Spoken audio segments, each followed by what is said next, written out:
Sa madilim na kaharian ng kwento ng kaba, kung saan ang takot ay nagiging buhay at ang dilim ay bumabalot sa bawat sulok. Nakakatakot na alingaw ng hangin ang bumubungat sa iyo habang tinatahak mo ang landas ng kababalaghan.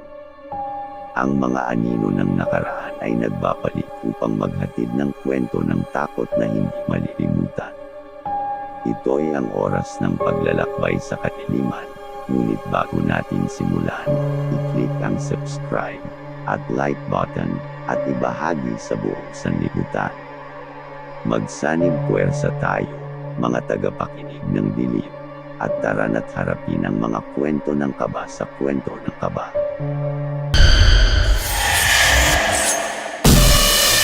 Tagpo sa dilim, nakakakilabot na multo sa lumang silog. Si Juan, isang guro sa isang maliit na bayan, ay nagsimula ng kwento sa kwento ng kanyang karanasan sa lumang silong ng kanilang paaralan. Noong mga unang taon ng aking pagtuturo dito, napansin ko na may kakaibang pakiramdam tuwing pumapasok ako sa silong.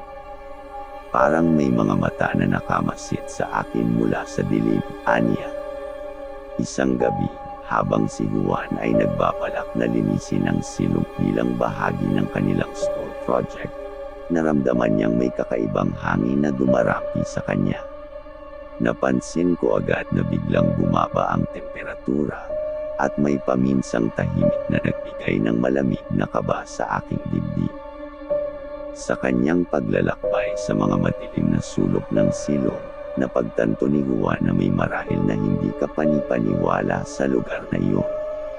Sa ilalim ng mga matanda ng bubong, nakakita ako ng anino ng isang batang babae na naglalaro ng tsokolate. Napahinto ako at tinawag siya, ngunit bigla na lang siyang nawala. Ang mga kwento ng mga kasamahan ni Juan tungkol sa lumang silong ay nagdulot ng dagdag na takot sa kanyang puso. May isa raw na naririnig ang malalakas na tawa ng mga bata kahit wala naman silang nakikitang tao sa paligid.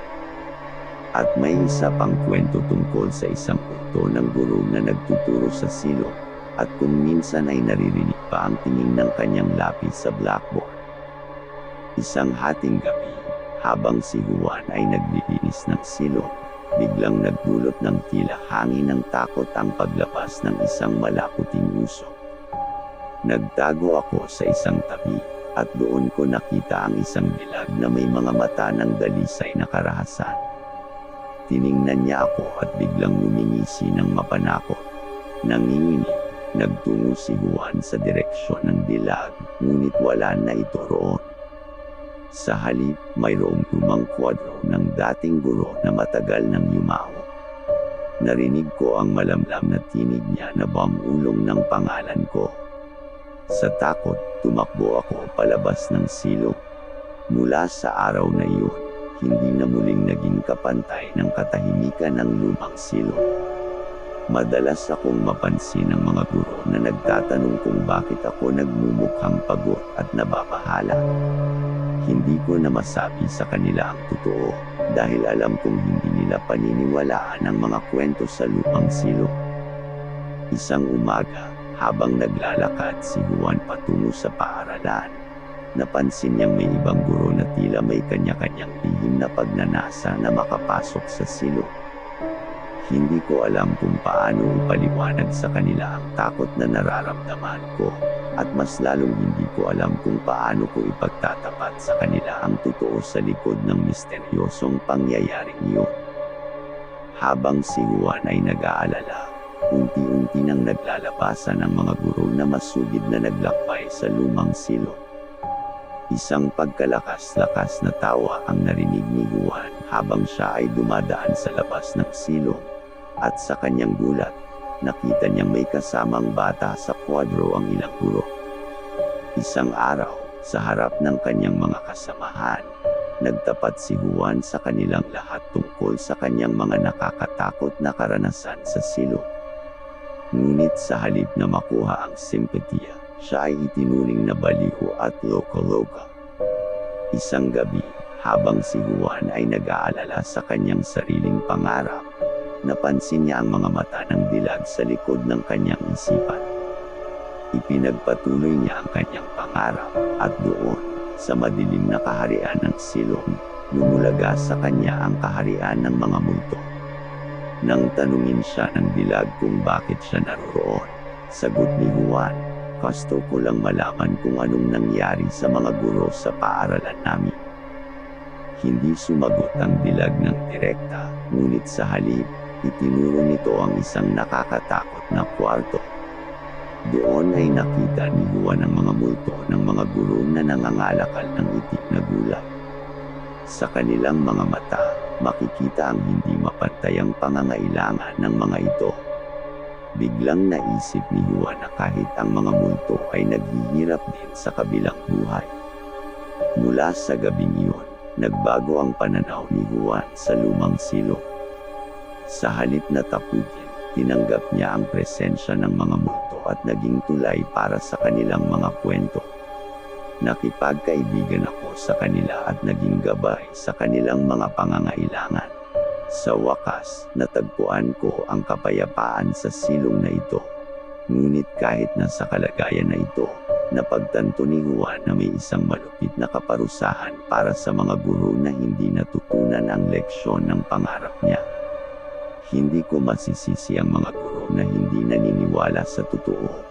Ngunit may mga bagay sa mundong ito na hindi kayang ipaliwanag ng ating mga mata lamang.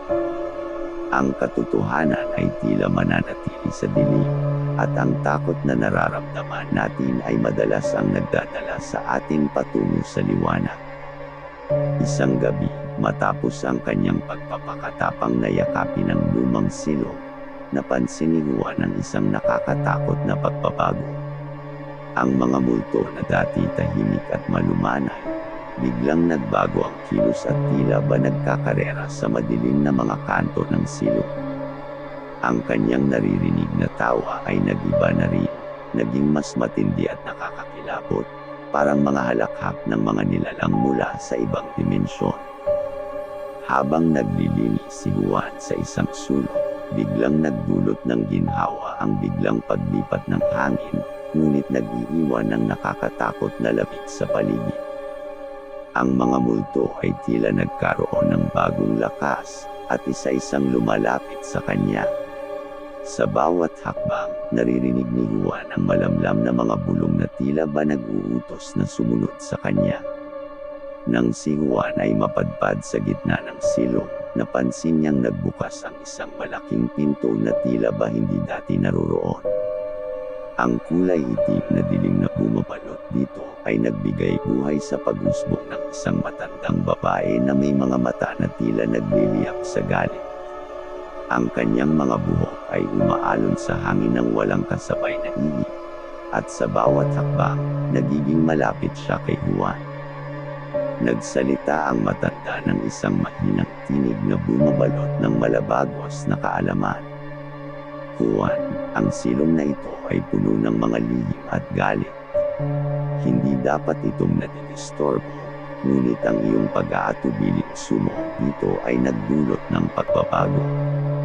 Isang malakas na galit ang sumaubok kay Juan habang kinukulang ang matandang babae. Kailangan mong bayaran ang presyo ng iyong kakaibang pangangailangan. Kailangan mong ipamulat sa lahat ng guro ang nararanasan mo dito, kahit pa ito ay maging sanhi ng mas matindi pang panganib. Dahil sa matinding pangangamba, ipinangako ni Juan na ituturo niya sa lahat ang totoo. Ngunit sa kabila nito, ang matandang babae ay lumapit at hinawakan siya sa balikat. Ang kanyang mga mata ay nagbukas ng malawak, at biglang napalitan ng masusing pagsusuri. Naramdaman ni Juan ang malamig na hangin sa paligid, tila ba inaamoy ang kanyang takot.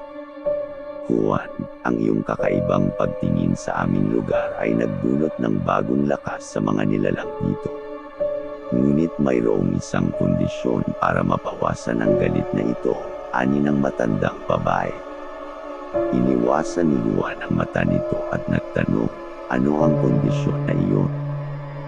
Kailangan mong maging tulay sa pagitan ng dalawang mundo, sa pagitan ng buhay at kamatayan, Sagot ng matandang babae.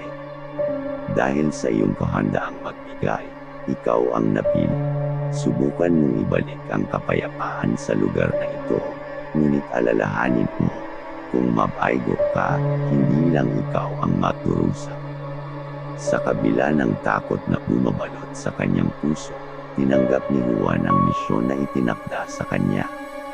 Ang mga multo sa paligid ay nagliyab ng mas malakas, at biglang nagtaglay ng mga galami na tila ba naghahangad ng kanyang pagsuko.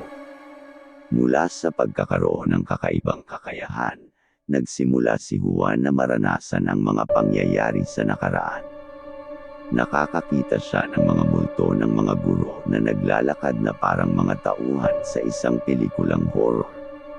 Naririnig niya ang kanilang mga hinaing at makabagbag damdaming mga pagmumura na tila ba nagmumula sa kaharian ng kamatayan.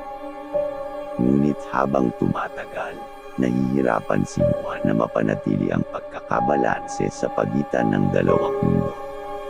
Naiipit siya sa giyera ng dilim at liwanag, at muling bumabalik ang takot sa kanyang puso. Sinubukan niyang ipagtapat ang kanyang nararamdaman sa mga guro, ngunit tila ba hindi ito sapat upang mapawi ang galit na bumabalot sa lumang silong. Nang dumating ang pinakamasamang gabi, nadama ni Juan ang puwersa ng dilim na pumipigil sa kanyang pagsulong. Ang matandang babae ay nagpakita muli, ngunit ang kanyang anyo ay naging mas malupit at mas nagbabadya ng kapahamakan. Juan, mukhang hindi mo kayang panindigan ang iyong pangako. Handa ka bang harapin ang mga kaharian ng dilim na ipinagbabawal mong someday? Sa kabila ng takot, tinanggap ni Juan ang kanyang kapalaran. Dala ang lihim na sandata ng kabutihan, ipinagpatuloy niya ang kanyang laban. Subalit, ang lumang silong ay nagiging mas masalimuot at mas nagiging kakaiba. Habang pinapalakas ng dilim ang kanilang depensa, naiwan si Juan na nag-iisa sa kanyang laban. Ang dilim ay lumakas, at ang takot ay kanyang nararamdaman. Gayunpaman, hindi siya sumuko. Itinuloy niya ang pag-akyat patungo sa sentro ng dilim, kung saan naroroon ang matandang babae. Sa harap ng matandang babae, nang bumukas ang langit at magningas ang kulay pula, nagbago ang anyo nito. Juan, ikaw ay nagtagumpay. Sa mga sumunod na araw, nadama ni Juan ang bigat ng kanyang misyon sa kanyang balikat. Ang mga multo ng mga guro ay nagpatuloy sa kanilang mga paglakad, ngunit tila ba mas naging mapanakit at nakakatakot. Ang dilim ay dumarami, at parang may mga pares ng mata na laging nakabantay sa kanya. Nang isang gabi, habang si Juan ay naglalakbay sa silong, narinig niyang may kakaibang hajijek mula sa isang malayong sulok. Lumapit siya ng maingat, at doon nakita ang dilag na dati tahimik at matino. Ngunit ngayon, ang kanyang mukha ay puno ng galit, at sa mga mata nito ay tila nakakatakot na pangako ng pagsilip ng isang hindi maipaliwanag na kadiliman.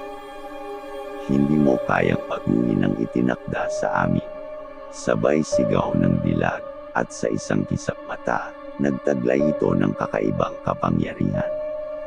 Ang hangin ay biglang nagiba, at napagtanto ni Juan na siya ay napapaligiran ng mga multo na tila ba naghihintay ng kamatayan. Sa gitna ng kanyang takot, naglakas loob si Juan na tanungin ang dilag, bakit mo kami gustong pahirapan? Ano ang iyong dahilan? Tayo'y itinuring ng mga bayani, ngunit naiwan na lamang sa limot ang mga sakripisyo namin. Gusto namin ng hustisya, at gagawin namin ang lahat upang iparamdam ito sa kanila. Mariing sagot ng dilag, na tila ba ang kanyang galit ay hindi na kaya pang pigilan. Sa bawat hakbang ni Juan, nadama niya ang init ng dilim na bumabalot sa kanya. Ang multo ng mga guro ay napapalibutan siya, at tila ba ang kanilang galit ay naipasa na sa kanya. Sa kanyang mga panaginip, nakakarinig siya ng mga hinaing at daing ng mga guro na naglaho na sa ibang buhay.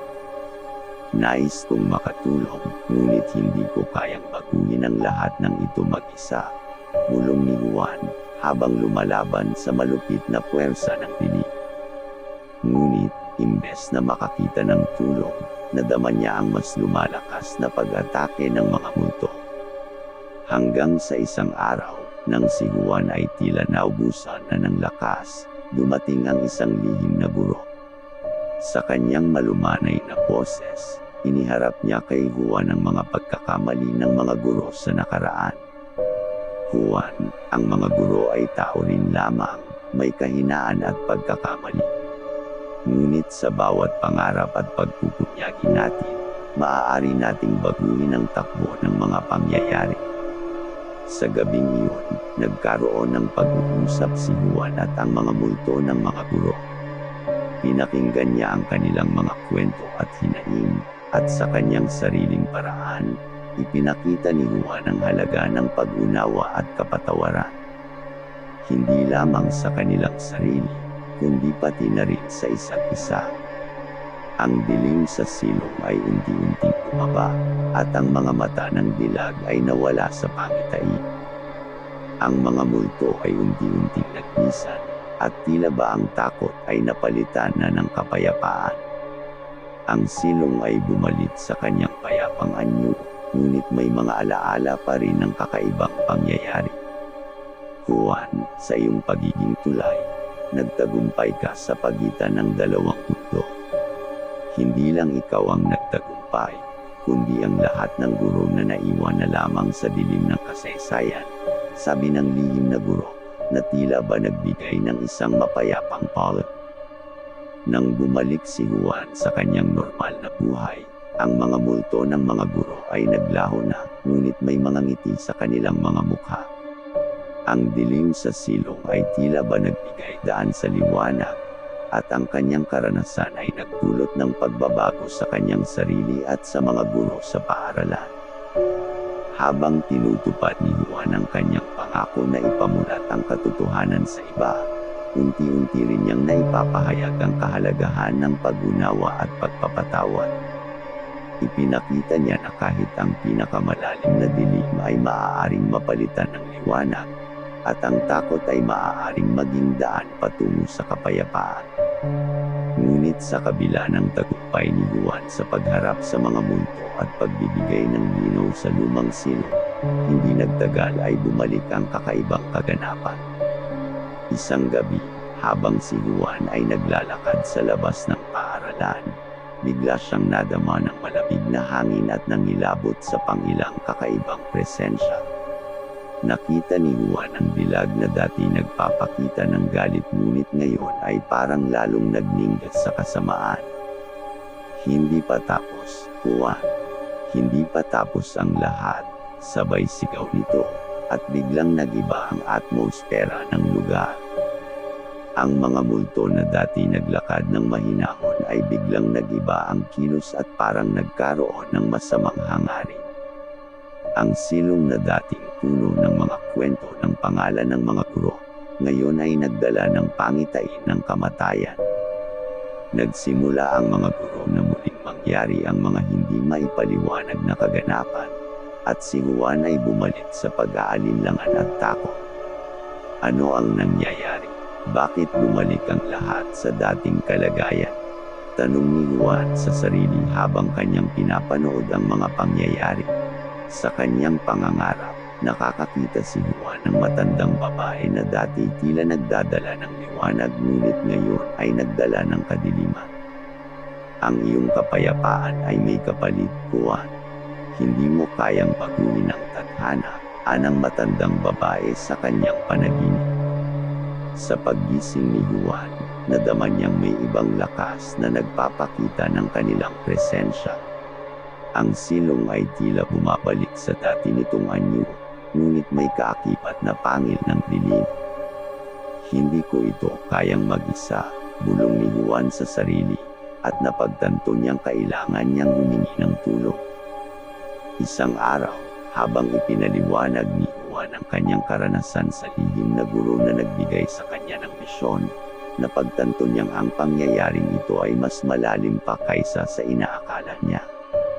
Ang lihim na guro ay nagbigay sa kanya ng isang anteng-anteng na naglalaman ng kakaibang kapangyarihan. Nakatanim ang iyong kapayapaan dito, Juan. Subalit, may mga bagay na kailangan mong harapin mag-isa. Gamitin mo ang anteng-anteng na ito, at tandaan mo, ang tunay na tagumpay ay nagmumula sa loob ng iyong puso, payo ng lihim na guro.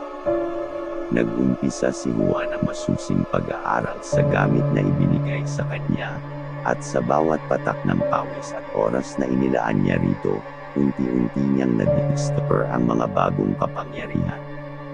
Sa kanyang pagsasanay, natutunan niyang harapin ang dilim at kamatayan na bumabalot sa silong.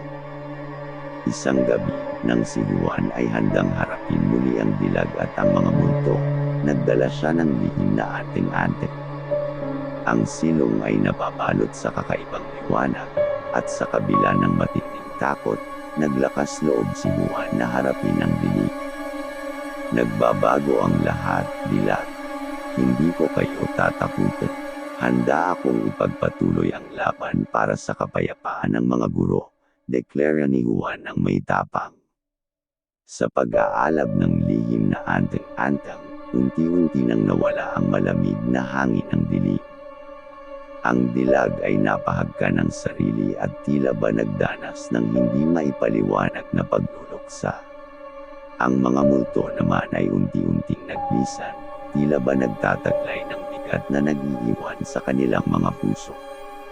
Ang lumang silong ay bumalik sa katahimikan, ngunit ang mga guro ay nag-iwan ng isang bagay na nagpapakita ng pasasalamat kay Juan.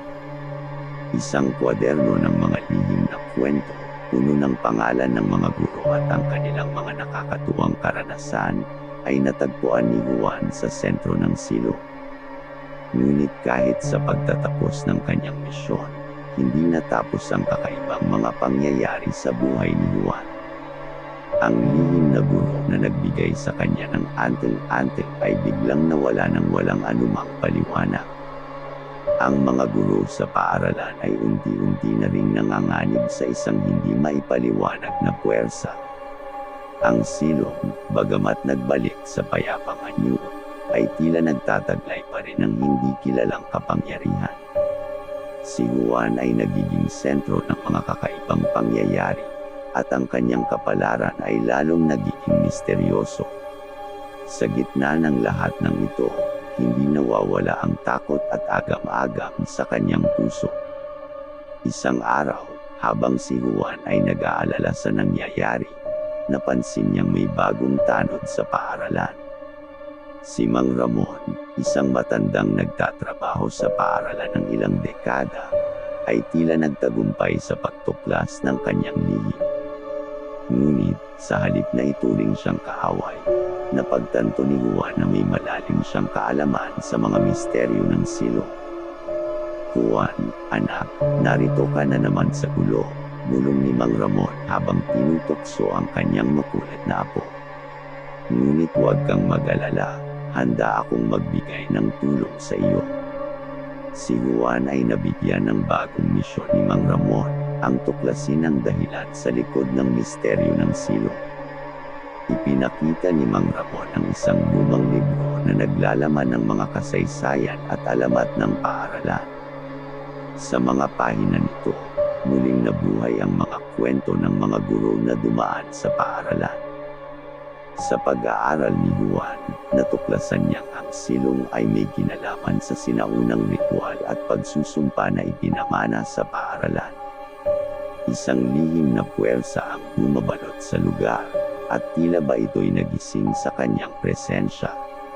Kailangan nating matuklasan kung paano ito natutunan at paano natin ito maaaring baguhin, sabi ni Mang Ramon kay Juan.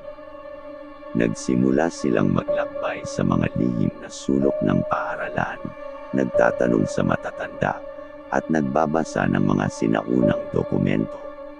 Sa kanilang pagsusuri, natagpuan ni Juan ang isang lumang talampakan na naglalaman ng sagot sa kanilang mga tanong. Isang ritual ng paglilinis at pag-aalay ng lihim na galang ang kinakailangan para makalaya ang mga multo at muling mapanatili ang katahimikan sa lugar.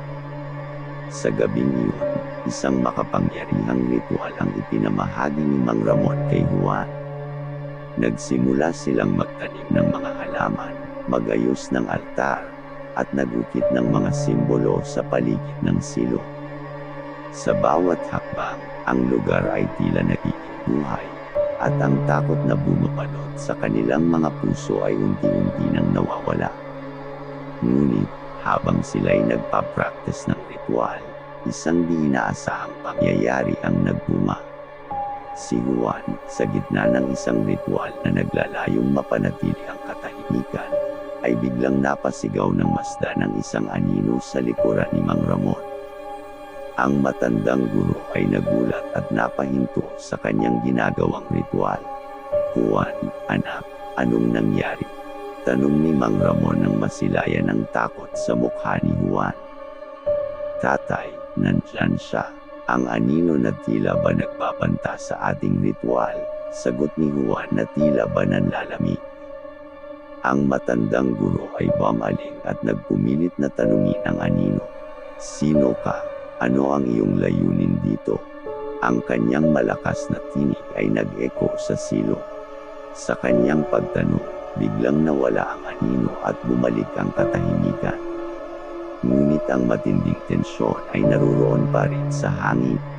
Ang ritual ay hindi kumpleto, Juan. Kailangan natin malaman kung sino o anong puwersa ang hindi natin napapansin, sabi ni Mang Ramon, na tila ba may malalim na pangunawa sa nangyayari. Dahil sa pangyayaring yun, nagdesisyon sina Juan at Mang Ramon na magpatuloy sa kanilang pagsusuri. Hindi lang sila nagtatangkang tanggalin ang multo, kundi pati na rin ang misteryo sa likod ng kakaibang puwersang umiikot sa paaralan. Sa kanilang paghahanap ng kasagutan, nadiskubre ni Juan ang isang sekreto na nagbibigay liwanag sa kanyang pag-asa. Isang dating guro ang nag-iwan ng lihim na mensahe na nagpapakita ng pag-asa at pagbabago. Ang kaharian ng dilim ay maglalaho sa pagmamahalan at pag-unawa. Sa puso ng bawat isa, doon magsisimula ang tunay na pag-asa, ang sabi sa liham. Dahil sa lihim na ito, naging masigla ang pag-asa ni Juan at ni Mang Ramon na masolusyonan ang misteryo ng silong. Habang pinagtutulungan nila ang ritual at ang mga naglalakbay na puwersa, unti-unti na ring bumabalik ang katahimikan sa lugar. Sa bawat pagtunto ni Juan sa mga lihim na ito, natutunan niyang ang tunay na tagumpay ay hindi lamang nasusukat sa pagwawagi sa takot at dilim, kundi sa kakayahang magbigay pag-asa at pagbabago sa sarili at sa ibang tao. Saka si Juan ay biglang na-transport sa isang di mabilang na dimensyon ng kakaibang mga tanong at misteryo. Kanyang natuklasan na ang ritual na kanilang isinagawa ay tila lamang nagbukas ng isang mas malalim at misteryosong pintuan. Ang lihim na guro ay biglang nagpakita, tila ba nagdadala ng mas mataas na misyon. "Juan, ikaw ay hinirang na tagapagligtas ng silong," ani ng lihim na guro na tila ba nagbago ang anyo, tila nagdala ng lihim na kapangyarihan. "Ang pagsusumikap mo sa pag-unawa at pagpapatawad ay nagbukas ng pintuan sa ibang dimensyon. Ngayon, kailangan mong harapin ang tunay na kaakibat ng silong." Dahil sa kanyang katapangan at determinasyon, si Juan ay biglang napadpad sa isang lugar na puno ng makasaysayang mga alamat at panganib. Naroon siya, naglakbay sa kakaibang mga teritoryo, at nakipagtuos sa mga nilalang na tila ba galing sa kabilang mundo. Sa bawat pag-usbong ng araw, nadidiscover ni Juan ang mga lihim na dati itinatago ng mga multo. Ang pag-aaral niya sa mga di kapani-paniwala at masalimuot na lugar ay nagbigay ng makapansin ng mga kapangyarihan. Siya ay naging tagapagtanggol ng silong at ang kanyang pangalan ay naging alamat sa buong paaralan. Ngunit sa kabila ng kanyang mga tagumpay, naruroon pa rin ang pagbabato mula sa isang di kilalang puwersa. Sa kanyang paglalakbay, natuklasan ni Juan ang isang sinaunang propesya na naglalaman ng kapalaran na tila ba nakatali sa kanyang pangalan. Juan, tagapagligtas ng silong, ang iyong laban ay hindi pa tapos. Maghihintay ang huling pagsubok na magdadala ng pagbabago sa mundong ito, anang isang lumang libro ng mga alamat.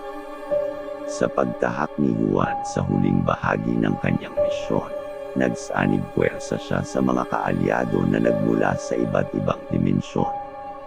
Isang grupo ng mga nilalang na tagapagtanggol ng lihim na silong ang bumuo ng kanyang koponan. Bawat isa ay may kanyang natatanging kapangyarihan at karanasan. Ang silong ay naging isang lugar ng mga mapanlinlang na patalastas at mga paalala mula sa hinaharap. Ang mga tanod ng mga guro ay naging katuwang sa paglilinis at pagbabalik sa orihinal na katahimikan ng paaralan. Ngunit ang panganib ay tila ba laging naghihintay sa mga kanto ng dilim. Sa harap ng huling pagsubok, bumuo si Juan ng isang kakaibang ritual na naglalaman ng lahat ng kanyang natutunan at natuklasan. Sa tulong ng kanyang mga kaalyado, nag-umpisa ang ritual na tila ba nagdala ng lihim na liwanag sa buong silong. Ngunit biglang bumalik ang dilag, ang masamang puwersa na tila ba laging nakaambag. Ang pagkakaayos ng ritual ay biglang naputol, at si Juan ay napadpad sa isang lugar na puno ng madilim na anino. Ang lihim na guro ay nagpakita sa kanya, nagdadala ng lihim na pagtatagumpay at panganib. Juan, ang huling pagsubok ay nagdala ng panganib na hindi mo inaasahan. Ngunit ang iyong tapang at puso para sa kapwa ay magdadala ng bukas na puno ng pag-asa.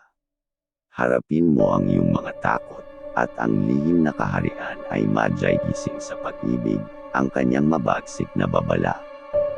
Dahil sa kanyang malasakit sa mga guro at sa kanyang sariling takot, napagtanto ni Juan ang kahalagahan ng pagmamahalan at pag-unawa.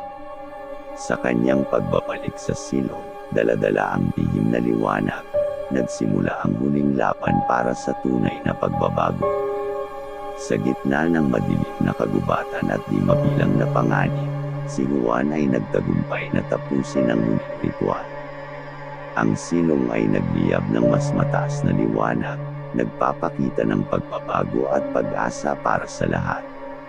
Sa pagtatapos ng kanyang kakaibang paglalakbay, ang pangalan ni Juan ay naging simbolo ng tapang at pagmamahal. Ang kanyang kwento ay nagbigay inspirasyon sa lahat na harapin ang kanilang mga takot at maging bukas sa pagbabago. Habang ang silong ay bumabalik sa katahimikan, ang paaralan ay nagkaroon ng bagong simula. Ang mga guro ay nagtulungan upang muling itaguyod ang kahalagahan ng pag-unawa at pagmamahalan. Si Juan, bagamat bumalik sa kanyang karaniwang buhay, ay naiwan ang kanyang marka sa kasaysayan ng paaralan at ng silong. Sa kanyang paglisan, ang lihim na guro ay nagbigay ng huling ngiti.